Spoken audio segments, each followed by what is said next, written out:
Today, I'm going to show you exactly how to change the units in Photoshop. A quick but essential trick that can make your design process smoother and way more precise.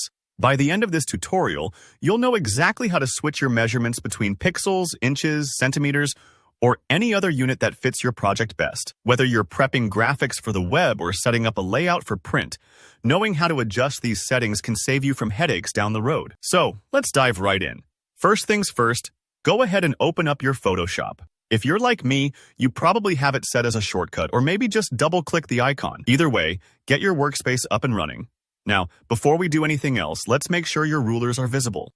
Rulers are that handy measurement guide along the top and left sides of your canvas, and they're really helpful for keeping things precise. If you don't see them right away, don't worry. It's super easy to turn them on. Just click on View at the top of your screen, then select Rulers from the drop-down menu. In fact, you can also use the shortcut, which is Ctrl+R on Windows or Command+R on Mac, if you prefer to keep things snappy. If your rulers pop up after this step, awesome. You're ready to move on. Sometimes, though, folks don't see the rulers even after enabling them.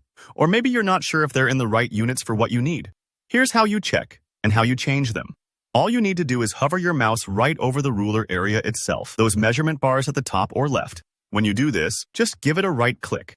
A little pop-up menu should appear, showing you a list of different units you can choose. Pixels, inches, centimeters, millimeters, points, picas, you name it. This is where you get to pick what makes sense for your work. Let's say you're working on a web banner. Pixels are probably your go-to. If you're designing something that'll be printed, inches or centimeters will give you more accurate results for physical output.